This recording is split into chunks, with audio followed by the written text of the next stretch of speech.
Hello students, welcome to YouTube channel. I hope you are all doing good. तो students, हम एक नई series को यहाँ पर शुरू कर रहे हैं जिसमें हमारा सारा फोकस होगा मेंस आंसर राइटिंग प्रैक्टिस। मैं जैसे आपको current affairs, financial affairs, economic affairs, static affairs, इन सब चीज़ों को ज़्यादा कवर करता हूँ। तो आपके सिलेबस में से ऐसे सब टॉपिक्स मैंने नोट डाउन करें हैं, ठीक है, जो सब टॉपिक्स मेरे सब्जेक्ट से जुड़ते हैं, जिस पे आपको आंसर राइटिंग की प्रैक्टिस भी करनी चाहिए और उस टॉपिक पे आपको आंसर राइटिंग के क्वेश्चंस भी एक्सपेक्ट बिल्कुल आएंगे, ठीक है। तो कौन कौन से सब टॉपिक हैं, जैसे फॉरेन पॉलिसी, डायस्पोरा, मतलब जो इंडियन पॉपुलेशन या इंडियन ओरिजिन की पॉपुलेशन बाहर की कंट्रीज में रहती है, ठीक है। इंपॉर्टेंट इंस्टीट्यूशंस, वनरेबिलिटी, मतलब ह्यूमैनिटी के आगे क्या रिस्क है, हमारी सोसाइटी के आगे, हमारी इकोनॉमी के आगे क्या रिस्क है, Indian economy plus economics, science, space, energy, governance, social issue, environment और एग्री, ठीक है। ये सारे ऐसे टॉपिक्स हैं जिसपे अगर कभी आपको एक इनमें से किसी एक टॉपिक पे आंसर राइटिंग पे क्वेश्चन आता है तो वहाँ पर एग्जामिनर उसको जोड़ सकता है किसी करंट टॉपिक के साथ। फॉर एग्जाम्पल, जैसे कोई चंद्रयान मिशन है, कोई गगनयान मिशन है, ठीक है, तो वो स्पेस में, साइंस में कवर हो जाएगा, ठीक है, इस तरह से। तो हम जो अपनी प्रैक्टिस करेंगे उसमें इन चीज़ों को बहुत ध्यान में रखें, ठीक है। शुरू करते हैं स्टूडेंट्स। मेरा नाम है अभिनव जोशी, ठीक है। तो सबसे हम किस तरह से किया करेंगे, तो सबसे पहले हम लोग देखेंगे क्वेश्चन, ठीक है, क्या क्वेश्चन क्या है हमारा।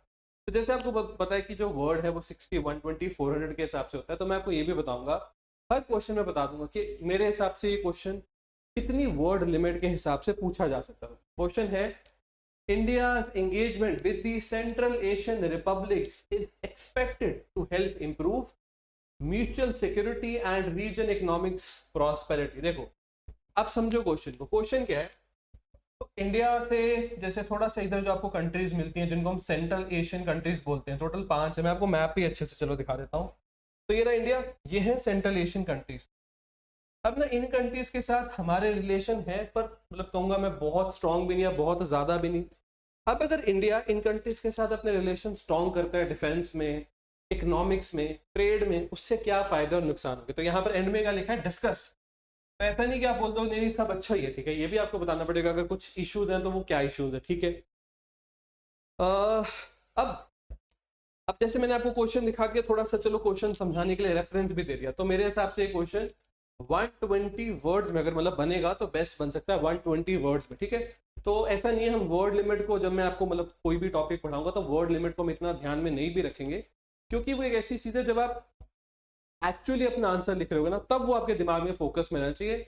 हम तो बात करेंगे इस क्वेश्चन पे क्या क्या चीजें लिखी जा सकती है, क्या इंट्रो होगा, क्या बॉडी होगी, कैसा कंक्लूजन हो सकता है, इन सब चीजों के बारे में। देखो, मैं आपको ये कभी नहीं बताऊंगा कि ये क्वेश्चन है तो इस पे ऐसा आंसर लिखो, क्योंकि सबकी आंसर राइटिंग यूनिक होती है, सबकी आंसर राइटिंग अपने वे में ठीक होती है। मैं तो आपको ये बताऊंगा कि कुन कुन किस किस चीजों का ध्यान रखा जा सकता है हर क्लास में, एक कोई टॉपिक को अच्छे से कवर करेंगे, ठीक है।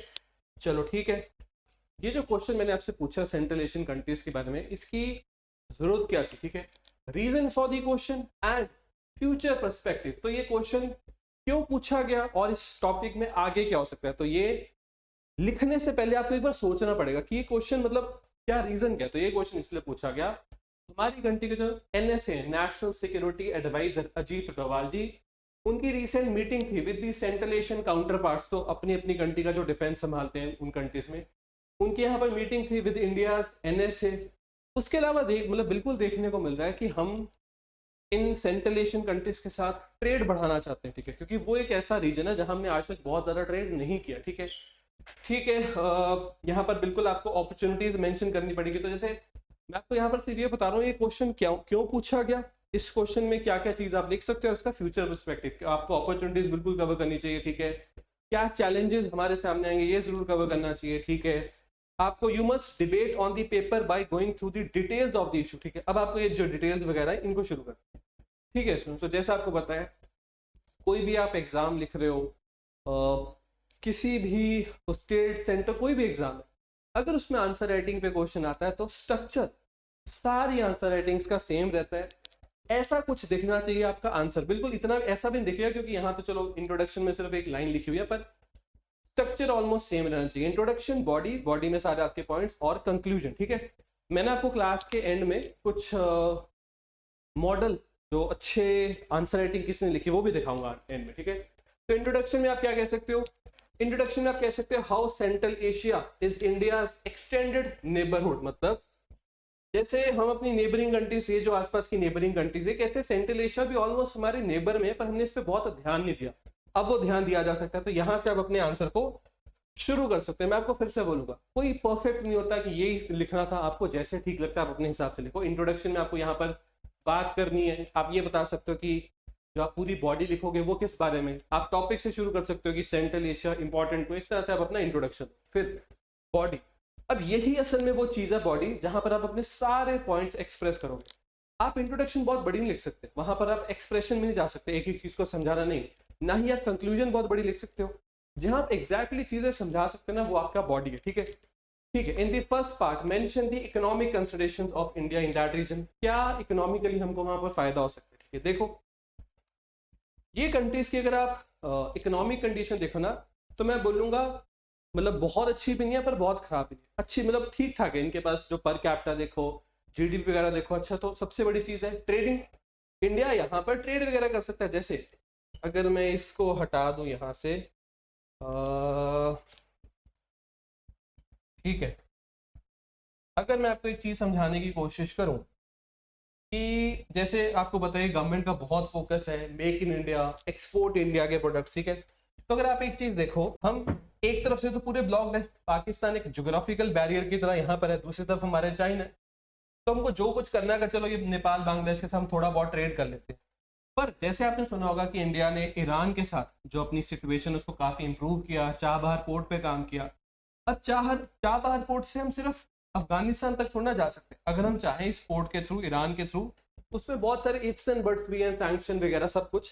पर आप एक देखो, एक पोर्ट हमारा रेडी है चाबहार पोर्ट, और वहां से पूरा ही सेंट्रल एशिया जो है वो इंडिया के एक्सेस में आ जाता है। यहाँ जो इतनी बड़ी पॉपुलेशन रहती है वो इंडियन प्रोडक्ट्स यूज कर सकती है, हम इनके साथ पेट्रोलियम प्रोडक्ट्स का ट्रेड कर सकते हैं, हम इनके साथ इंडियन कंपनीज जो मैन्युफैक्चर करती है जैसे टू व्हीलर्स, उसके अलावा इंडियन गारमेंट्स, बहुत सारी चीज़ों का ट्रेड हम सेंट्रल एशिया के साथ स्ट्रॉन्ग कर सकते हैं, ठीक है। तो इकोनॉमिक अपॉर्चुनिटीज जो हैं आपने इस पे बहुत ज़्यादा ध्यान देना है अपनी बॉडी पे, ठीक है। बाकी हमारा जैसे आईटी बहुत स्ट्रॉन्ग है, उसको वहां लेके जा सकते हैं, हमारी एग्रीकल्चर प्रोडक्शन अच्छी है, उसको वहां पर बेच सकते हैं, ठीक है। हेल्थ केयर, एनर्जी, बहुत सारी ऐसी चीजें जिसके साथ हम सेंट्रल एशियन मतलब जो कंट्रीज है उनके साथ बातचीत रख सकते हैं। एक और चीज, जैसा आपको पता है कि ये जो हमारा नेबरहुड है ना, ये वाला जो नेबरहुड, इसमें बहुत सारी कंट्रीज के साथ हमारे रिलेशन इतने अच्छे नहीं, जैसे पाकिस्तान हो गया, चाइना हो गया, ठीक है। उसके अलावा मतलब ऐसा नहीं मैं बोलूंगा कि नहीं, नेपाल के साथ तो बहुत ही अच्छे रिलेशन है, बांग्लादेश के साथ तो बहुत मतलब है प्रॉब्लम्स। तो हमारे नेबरहुड में अगर हम इस जगह पे मतलब इन कंट्रीज में अगर हम अपने रिलेशन काफी अच्छे करने की कोशिश करें, अगर हम यहाँ पर अपनी प्रेजेंस स्ट्रॉन्ग करें, ठीक है, प्रेजेंस स्ट्रॉन्ग करें, तो India as a regional power काफी स्ट्रॉन्ग हो सकता है। एक मैं आपको कंसर्न भी बताता हूँ जिसके बारे में आप बात कर सकते हैं। अभी ना यहाँ पर बहुत भयंकर प्रेजेंस है चाइना की, बहुत स्ट्रॉन्ग प्रेजेंस है अभी चाइना की। तो अगर हम भी अपनी प्रेजेंस स्ट्रॉन्ग करेंगे, हम उनके साथ सिक्योरिटी डायलॉग्स, ट्रेड डायलॉग्स करेंगे, तो कहीं ना कहीं जो चाइना की एक बहुत हाई प्रेजेंस है उसको कहीं ना कहीं हम आप कह लो काउंटर कर पाएंगे, ठीक है। एक और हमको यहाँ पर हेल्प ही हो सकती है कि इन कंट्रीज में रशिया की भी अच्छी खासी प्रेजेंस है, तो हम रशिया को एक तरह से आप कह लो कि एक पार्टनर की तरह या फिर रशिया को एक मीडिएटर की तरह यूज कर सकते हैं कि रशिया हमारा यहाँ रिलेशन स्ट्रॉन्ग करने में हमारी हेल्प करे, ठीक है। तो इन सब चीज़ों के बारे में आप अपनी जो इस बॉडी है इसमें आप जरूर लिखोगे, ठीक है। फिर लॉन्ग टर्म सिक्योरिटी थ्रेट्स और फायदे हमको क्या होंगे, इस जैसे अफगानिस्तान का जो इशू है, अगर इंडिया चाहता है कि अफगानिस्तान का इशू कुछ हद तक हमारे कंट्रोल में रहे, तो सेंट्रल एशियन कंट्रीज हमारे साथ एग्री करना बहुत जरूरी है। ये एक बहुत इंपॉर्टेंट पॉइंट है जिसके बारे में आप बात कर सकते हो, ठीक है। फिर उसके बाद जो इंडिया की जैसे हमारी सागर इनिशिएटिव, एक्ट ईस्ट पॉलिसी, ठीक है, मतलब जिसमें भी हम बिल्कुल एक्सट्रीम नेबरहुड कंट्रीज पे फोकस करते हैं, उस सब में हम लोग इन सेंट्रल एशियन कंट्रीज को फोकस में ला सकते हैं। ये सारे पॉइंट्स जो है, ये सारे पॉइंट्स आप कवर करोगे अपनी बॉडी में, ठीक है। मैं देख लूं जैसे एससीओ समिट है, एससीओ शंघाई कोऑपरेशन ऑर्गेनाइजेशन में 5 में से 4 सेंट्रल एशियन कंट्रीज है, तो अगर सेंट्रल एशियन कंट्रीज हमारे साथ अच्छे रिलेशन में रहेंगे तो हमको वहां पर भी एससीओ ग्रुप में भी हमको फायदा होगा, ठीक है। ये सारी बॉडी लिखने के बाद आप फाइनली जाओगे अपने कंक्लूजन पे। Conclude with the way forward for better manage. देखो सिंपल, जैसे इंट्रोडक्शन मैं नहीं आपको बता सकता कि ये लिखो, या कंक्लूजन ये कभी भी मैं आपको एग्जैक्टली नहीं बता सकता आपने ऐसे लिखना, जो आपकी सोच है आप उस हिसाब से लिखो। बस ध्यान रखना है कंक्लूजन हमेशा एक पॉजिटिव नोट बना चाहिए। आप ऐसे बात करो कि ये फायदे हैं जो सेंट्रल एशिया के साथ हमको होंगे, दोनों का म्यूचुअल, हमारा भी फायदा उनका भी फायदा। कभी भी आप ऐसी बात ना करना कि कंक्लूजन में कि सेंट्रल एशिया में इन्वेस्ट करके कुछ नहीं मिलेगा, या सेंट्रल एशिया को तो छोड़ देना चाहिए इंडिया को। अगर इतना ही सेंट्रल एशिया खराब होता तो हम इतने सारे इनिशिएटिव्स लेते हैं ना, ठीक है। तो मतलब गवर्नमेंट अगर कुछ सोचा है तो यहाँ पर सही सोच के साथ ही सारे रिलेशंस को बिल्ड करना शुरू किया, ठीक है। अब अगर मैं देख लूँ इस पे कुछ चीज जो है हम लोग एक तरह से ऐड कर सकते हैं, तो मैंने आपको बताया इंट्रोडक्शन आपका बहुत बड़ा सा इंट्रोडक्शन देना, कि इंट्रोडक्शन में आपने पॉइंट्स लिखने शुरू कर दे। नहीं, वो पॉइंट्स वगैरह लिखने के लिए बॉडी असल में आपकी मेन जगह जहां सब कुछ लिखोगे। कंक्लूजन में हमेशा एक पॉजिटिविटी दिखनी चाहिए, बहुत जरूरी होता है। बिना पॉजिटिविटी के आप अपना कंक्लूजन एंड नहीं कर सकते, ठीक है। उसके अलावा अगर मैं आपको बताऊं तो पॉइंट्स तो हमने कवर कर दिए, हम किस तरह से बहुत सारे एक्सपोर्ट्स कर सकते हैं। अफगानिस्तान का जो इशू है उसमें इंडिया को फायदा मिलेगा। जो चाबहार पोर्ट है, चाबहार पोर्ट ईरान में, उस पोर्ट के थ्रू हम, हमारे पास एक ट्रेड रूट भी आ जाएगा जिसके थ्रू हम सेंट्रल एशिया जा सकते हैं, ठीक है। उसके अलावा जैसे इंडियंस को वहां पर वीजा फ्री एंट्री अवेलेबल हो जाए, ये भी एक बहुत बड़ा हमारे लिए आपके लोग एक बेनिफिट हो जाएगा इंडिया को, ठीक है। इंडियंस के लिए काफी, मतलब उससे हमारा जो पासपोर्ट इंडेक्स है उसमें भी रैंक इंप्रूव होगा। उसके बाद शंघाई कोऑपरेशन ऑर्गेनाइजेशन की जरूर बात करनी है, क्योंकि ये सब जो कंट्रीज है एससीओ मेंबर्स भी है, ठीक है। ठीक है, आई होप इन सब चीजों के थ्रू फिर इंडिया के जैसे स्ट्रॉन्ग सेक्टर्स है, आईटी हमारा बहुत स्ट्रॉन्ग सेक्टर है, हम लोग हेल्थ केयर में स्ट्रॉन्ग हो रहे हैं, अपने इन सेक्टर्स को लेके हम सेंट्रल एशिया जा सकते हैं, ठीक है। ठीक है, तो ये आपके सारे वो मेजर पॉइंट्स हैं जो आपको जरूर कवर करने हैं अपने आंसर राइटिंग में, ठीक है।